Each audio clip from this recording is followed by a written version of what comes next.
I'm Julie Bullitt. I've been a family therapist for over 30 years. I'm David Bullitt. I've been a divorce and family lawyer for more than 35 years. Together, we have been married for more than 37 years. In our professional practices, the two of us have been witnesses to individuals and families struggling with life's most difficult challenges. In this podcast, we will talk about the conversations we have had, The conversations we should have had. and those that every relationship needs to have in order to find success, happiness, and fulfillment. This is Conversations for Couples, The podcast.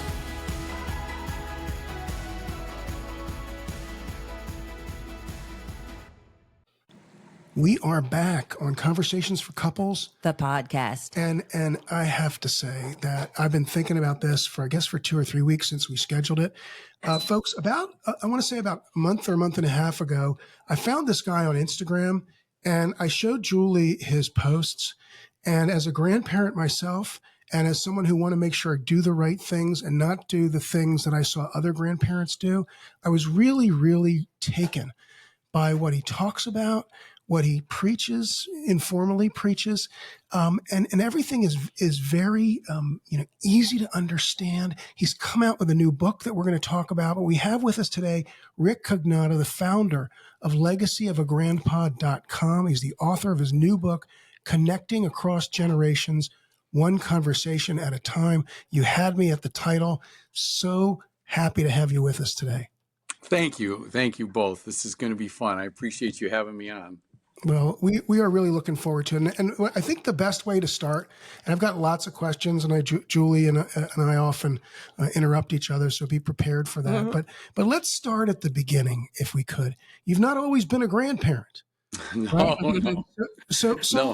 So what gave you the idea, and why do this? Why not just go about your business and work and do your thing? What made you decide to get into this particular genre?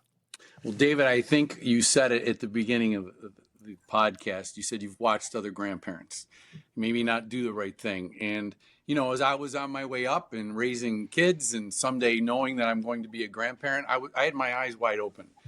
And you see grandparents make mistakes.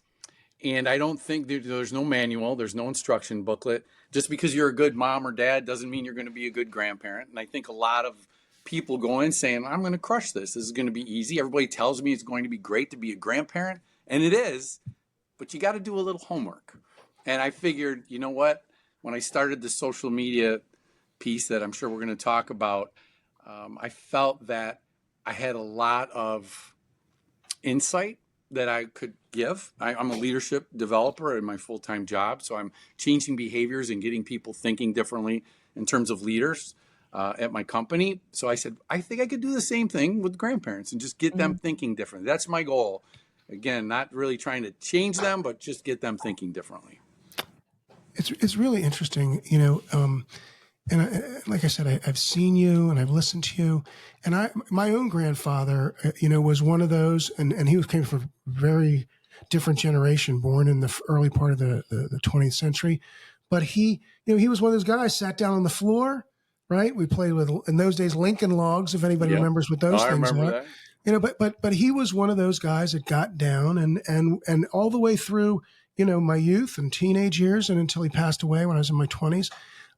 He was always connected to me in that way. Now, other grandparents, not as much, and we have seen different levels of involvement, and so let's talk a little bit about those types of different types of personalities. I mean, you have some folks, Rick, and I've made this excuse for some people that they just don't have the gene, right? They don't have they don't have the gene to pick up the phone and call or say, I'm going to come over and visit. I'm going to take them out for ice cream. I want to have them over to the house, have them come with me. They have the gene that says, why isn't anyone calling me? They never reach out to me. I don't hear from them. Talk to us a little bit about that. Yeah, I love where you're going. And you're right. I wonder if it is a gene, because you talk about your grandpa. That's me. Like, I'm on the floor, I'm engaging, and I'm going to probably say this word multiple times throughout this podcast, and the word is intentional, right?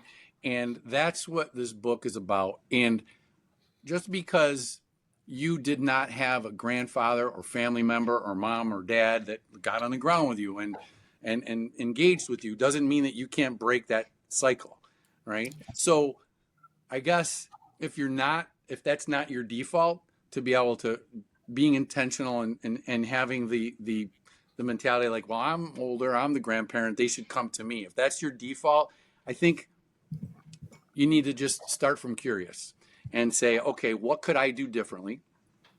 If the relationship's working, great, and this is all you want from it, okay. But if it's not, and you're like, how come they're not connecting with me? How come I can't engage with them? Well, maybe you need to start looking inward a little bit and saying, what could I be doing differently as an individual, as a grandparent? You could even say parents, right? To be able to engage with my children more. Yeah. Yeah. And I love thinking about that. I think about my own grandparents, and I had very active grandparents. And one of the things that I know you talk about a lot is experiences. And my grandparents were really, really, really intentional and really good about creating experiences. I remember we went to the Ice Capades, we went to the Harlem Globetrotters, every Sunday they would take us out. I remember, just doing things with them. And they gave us nice things as well. But the things that I remember as a kid are the experiences. And I think you talk a lot about that. And I think that's so important. Julie, you said it perfectly. You just rattled off 3 experiences without even having to think much about it. But if I said, name 3 gifts that your grandparents gave you when you were 14 years old, like, would you be able to repeat that? And, maybe a couple of things, but the things that get ingrained in our mind are those moments that, that are etched there because an emotion was, triggered, or there was something about that particular time with your grandparent that really kind of hit home with you. Well, let me ask you about this idea, this concept of intentional grandparenting, which is, I think, one of the first things that caught my eye when I was looking at your materials. So let's say, and I'm sure folks reach out to you a lot directly, and they're going to get more of that when they're reading your book. But I'm a grandparent, let's say, and it's nice, and I see them, and I got to work, and I got to do this, and I have to do that, and there's only so much time, and I do the best I can. I raised my kids, and now it's their turn, and so but I still would like to find a way to have a better relationship with them. So how do you give that type of person? What kind of advice do you give to that person? So everything you said there, like, I raised my kids, like, if unfortunately, if you have that mentality, look, we're not asking these grandparents in my book or when I talk or when they DM me, I'm not asking you to raise your grandchildren. I'm just asking you to play an active role in their lives. And what does that mean? That's different for different people, right? That might mean, I'm there every single weekend, taking them out to lunch. Or that might mean, like, I can't do that because, and this is a huge subject in and of itself, I'm long distance. I would love to be there every single weekend, but I can't. So that might mean I'm going to have I'm going to be intentional twice a week on a Tuesday and Thursday at 7:00. I'm going to have a FaceTime call. Now, it's easier when they're 4 years old and they're all like loving you in the camera. And we know what happens, just like what happened to our kids. They distance themselves, right? I hear it all the time. Oh, wait till they're 16. They're not going to want anything to do with you. Well, I say, I'm not going to let that happen. Of course, I know that, they're not going to want to hang out. They call me no-no. As much as they do now as a 4 and a 1.5-year-old. Is no because that's what you tell them, or that just vague? No is Italian for grandpa. Yeah. Very cool. Nona, grandma, no. Yeah. That's funny that you say that, because our oldest grandson, 10, turning 11, will go to his game. Yeah, we'll go to his games, and he'll be like, "What's up?" We're at that. The other two come running up to you and give you a big hug and that kind, that kind of thing. For us, we sort of picked our own names, and my kids call me the same name that I called my grandfather. So it's kind of a cool. I love that. Cool circle. And again, I want to toggle back for just a second to this concept of creating core memories, which you talk about and Julie asked you about. And it also, to me, it ties in a little bit to, and we've talked about this in the relationship world, which is you get out what you put in. And Yeah. and I'm going to assume that you've seen what I've seen, which is folks years later say what I just said before, which is, I never hear from them. And then, of course, the answer to that is, well, when they were 6 or 8 or 10, what were you doing? And You got it. now's the time, right? Now's the time. Yes, you're spot on, and that's the thing. Of course, it's easier now when they're younger because, they, like Right. you said, they want to see you. And of course, like you said, Julie, they're going to be the whole "What's up?" But mark my words, I'm asking people much farther in the process than me, like, what are your tips? What are your tricks? And those that are involved, like we are, I'll say the same thing. Start with those core memories, build the foundation when they're younger. Yes, they'll pull away, but now my grandson's 25 years old and he calls me every day. Yeah. Or now, like, we go golfing constantly. Like, he's my best buddy. So, yes, it's going to get a little weird in the middle when they turn teenagers, but don't give up. You didn't Right. give up on your children. You didn't just be like, well, whatever, I'll just hope they come back. You just stay on it, right? Of course, no, and the whole and I keep talking a lot because I know Julie's voice is not the greatest today, but the other, and again, I keep pulling out these gems of yours because I want people to hear them, and this is true in all aspects of life, and not just as being a grandparent, although I want to focus on that. But we've talked about this in relationships as well, which is it isn't about perfection. It's about presence. So You got tell it. us, and we've talked a little bit, you've alluded to it a little bit. Tell us what you mean in the concept of being insofar as being a grandparent is concerned. In terms of like presence and not being Yeah. perfect. Yeah. Yeah. So it's a journey. Let's just be honest. Look at you when you became a grandparent, right? There was no instruction booklet. You get all this advice from other parents and your parents, but it's a journey. And I think when I talk about, I've made a lot of mistakes, with my children, and I look back and say, I wish I wouldn't have done that. And I'm trying not to make those same mistakes as a grandparent, right? Because when you talk about relationships, if I approach this the wrong way, I'm not intentional. I don't do my homework. I don't think about things before I do them. I'm not only going to affect my relationship with my grandchildren, but it's probably going to negatively affect my relationship with my daughter and son-in-law. Mm-hmm. So Yeah. forget the perfection, admit mistakes, be vulnerable, ask questions, start from curious. I set the tone early on, even before my grandchildren were born, saying, honey, what do you want from me? How can I help you? How can I support you? I don't want to cross those boundaries. I've heard all these terrible negative stories. Yes. What could I do different? And it sounds crazy, but we had those conversations.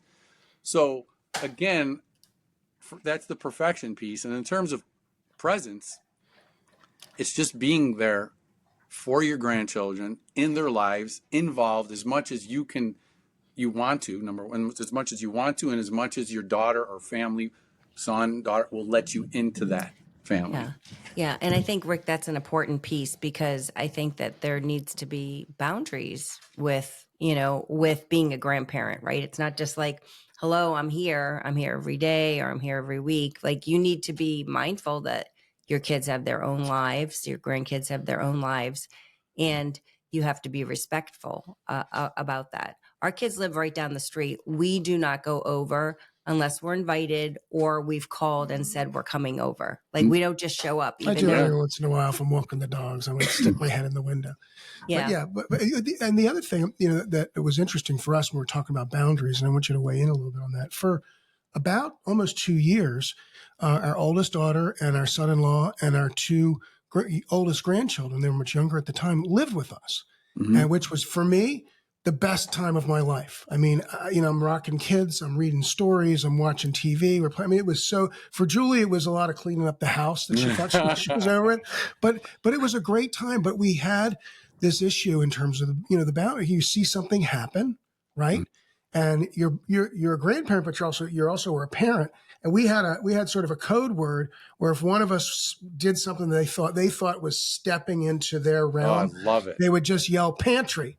And so that would tell us to sort of step back. Now, I will say, so the record is clear, that this one to my left got pantryed a lot more than I did. Yeah. But boundaries it's that balance, right? You got to keep that in mind.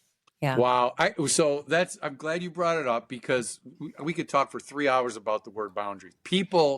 I shouldn't say people, our generation hates the word boundaries. Trust me, I've done videos on it. And they say things to me, they DM me and they say, we never had boundaries. We never used that word. Well, maybe we didn't use that word, but guess what? We had boundaries. I remember things that my parents did that I would just complain about all the time. To your point, stopping over, Mom, don't give them this food, questioning me like, why are you doing this? And discipline and bedtime. And some parents cross the boundary and they just, look, I know more than you. I'm a parent. I raised you. I'm going to tell you how to raise your grandchildren. That mentality, there's tons and tons of people out there. And you know what? They have that mentality. And they might have a lot of good advice to give, but they go about it in the wrong way. Right? And to your point, it sounds like you're very aware of it, that they live right down the street from you. And you both say, I'm not just going to pop in. There's other people our age that will say, my father was one of them. I'll pop in anytime I want. You're my kid. If I want to pop in, I'm going to walk in the door. And that didn't always go over well in my house when he would do that, So, and that was back then. So, well, I think families are different, but the boundaries can, sort of, modify or there's waves, I guess, depending upon what everything looks like. I mean, for me, the boundary issue is easy. At this point, it's gotten easier, but earlier on, it was much more difficult when the kids were younger and we were new at grandparenting. Because you figured it out. Yeah, you figured it out. It's a learning process. That's right. That's exactly. It's that intentional piece that you're talking about. Right. And what I like to tell people, this sounds counterintuitive, but when you create boundaries, when you have that conversation and you agree upon everything we talked about, it actually invites them into the relationship even more. Because when you're breaking those boundaries and saying, I don't care, I'm going to do this, I'm your dad, I'll do what I want, I'll pop over, I'll give them any kind of food I want, versus, okay, honey, I got you. What do you need from me? Now they're going to bring you into their life even more because you're listening to them, as opposed to, hanging up their phone or closing the door saying, my father's driving me nuts. Like, why is he not listening to us? Right. So talk to us a little bit about this concept. And I want to know why you believe this, that grandparenting is your greatest role.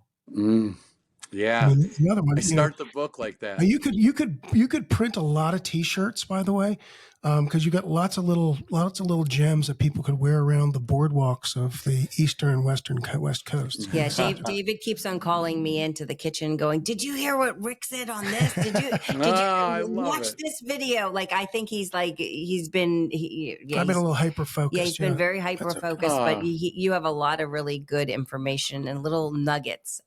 So anyway, yeah. So why is it the best? Why is it the greatest role?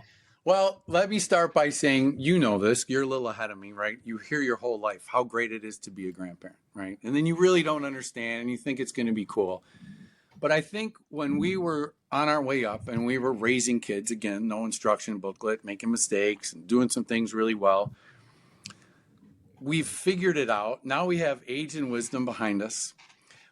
I hear constantly from people like, I was too in the thick of it with work, and my husband and I were both working, and I feel so terrible. I look back now and I made so many mistakes. We got to give ourselves some grace. Now we get to be grandparents and we have all this wisdom. We've known the mistakes that, we've made or things we wish we could have done differently.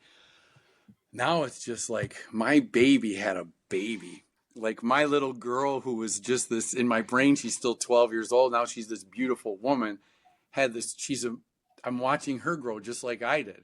So you get to watch that. It's two things: the beautiful progression of your little girl or little boy growing into an adult, raising a family, and then you get to, spend time with these little human beings, and then later on have this great bond with them because of all the work you put in. It's just, I think and I've talked about it in the chapters of my book, I feel bad for my daughter. Like she comes over now and I just walk right by her and I go to I'm like, sorry, honey, I love you, but these guys they're just my pride and joy, Yeah, that's neat. So what prompted you to write the book? I mean, the book is amazing, and tell us about that. So we got to back up. So the first question is, what prompted me to start my Instagram, right? Yeah. So that's because the book came from that. So about a little over a year ago, I got a lot of pushing and people asking me, because of what I do at work. I do very similar things to what we're doing here. Like, you should do something on being a grandparent. So I did it. I took the leap thinking, who's gonna watch me? Who's gonna listen to me? And as you know now, I'm over 125,000 followers, which is very surreal, to be honest with you. Then I said, look, I only have 60 seconds to get my message across about this particular subject. And I'll never forget, I walked into the kitchen and I said to my wife, I said, I think I'm going to write a book. And she looked at me and went, oh, okay. Like, honey, I'm glad things are going well, but can you really do that? And I'll be honest with you, I knew nothing about it.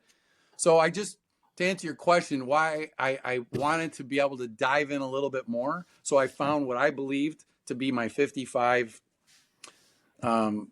most important videos that I did, the reels on Instagram, and I just turned them into chapters. And I was able to speak a little bit more about them. The most important thing, though, I think, is I wanted to make it actionable. So, yeah, you read this page and a half, 2 pages about, see through their eyes or do your homework. Well, now what?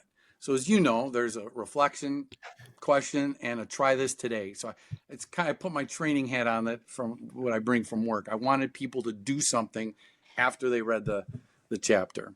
Yeah, I really love that. And we did a similar thing in our first book with these couples Kickstarters type thing where you put something out there that folks can take what they read about and try to put it into action. And what I love about your book, aside from the tips, aside from the advice, and is that it's easy.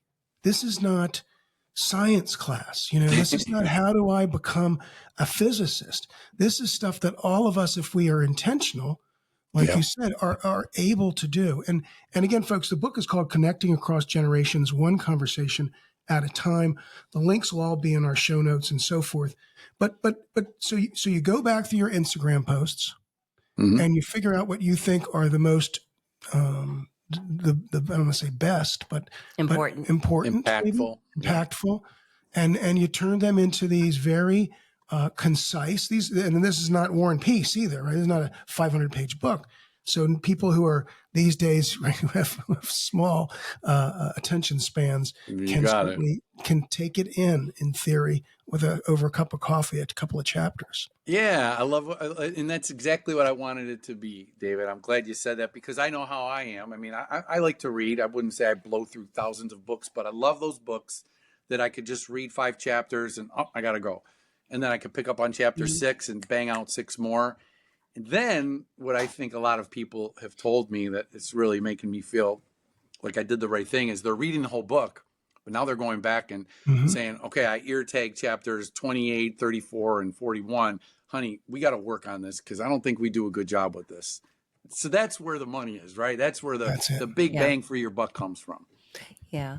I wanted to ask you, how has this work that you've been doing as a, grandfather guru impacted the relationship that you have with your wife?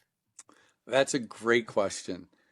So we are very lucky. We have a great marriage and we've always been solid. But now what it's done is really made us think more about.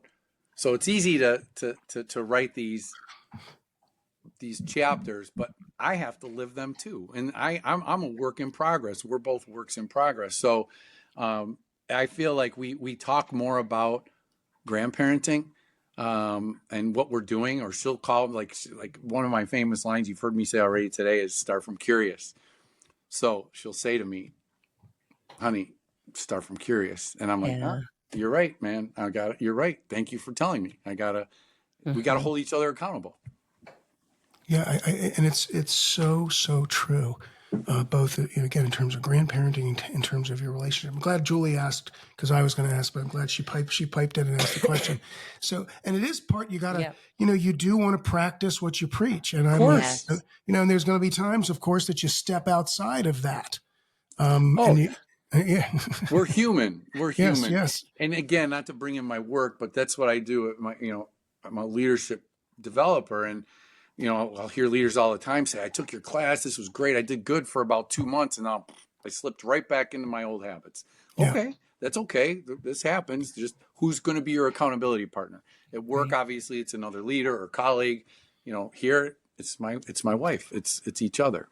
That's awesome. Yeah. And do you find time to just be the two of you during the course of the grandparenting and the parenting and all the rest of it? Oh yeah. I know that's like, I'm just the grandparent piece, but your podcast is about relationships, and we're very intentional in terms of our relationship and making sure, we're at that point in our lives, or, we all heard this when it happens someday when we become empty nesters, and now grandparents, like we're living the dream. Like we have amazing marriage, and I'm so lucky. That's right. And the nest is more full than you probably ever had it. Yeah. That's amazing. We're each other's best friends, and we stayed, because you do this for a living, right? People, they drift away, and they change. We kind of drifted in the same direction, which is really good. That's terrific. Yeah. Rick, if folks want to reach out to you directly, either maybe to work with you directly, ask you questions about your book, what's the best way for them to do that? Yeah, thank you. It's legacyofagrandpa@gmail.com. I also have a website with the same name, legacyofagrandpa.com, with some information there, a little bit about my book and the social media presence. And of course, my Instagram is very simple. Again, it's @legacyofagrandpa. Everybody says, how come you're not on like Twitter and TikTok? And I've never been a big social media guy. Instagram's been my platform. So I think YouTube might be the next platform, but whatever platform it is, you are going to find people interested and people listening. And folks, I want to repeat, Rick's book is Connecting Across Generations, One Conversation at a Time. It's on Amazon, other online platforms, maybe in local brick and block stores. You'd have to check with your local store. And I want to leave you with one last gem from Rick, and I'll read it because he has no idea what I'm going to say. Oh, boy. But this was another one that just, again, I'm printing the T-shirt as we talk.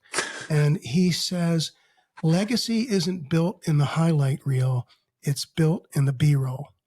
I love Very that. insightful. And we thank you for all of your insights. We thank you for spending the time with us. Again, Rick Cognata, go find him, legacyofagrandpa.com, and on Instagram @legacyofagrandpa. We are The Bullets, TheBullitts. Find us on all major platforms, our website @The Bullets. Please watch this video on YouTube. Listen to us on all the platforms. I can't even repeat all of them. Julie keeps track of those. This has been Conversations for Couples, the podcast. Julie Bullitt is a professionally licensed clinical social worker and family therapist. David Bullitt is a divorce and family lawyer. Julie is not your therapist, and David is not your lawyer. This podcast is meant for educational and entertainment purposes only.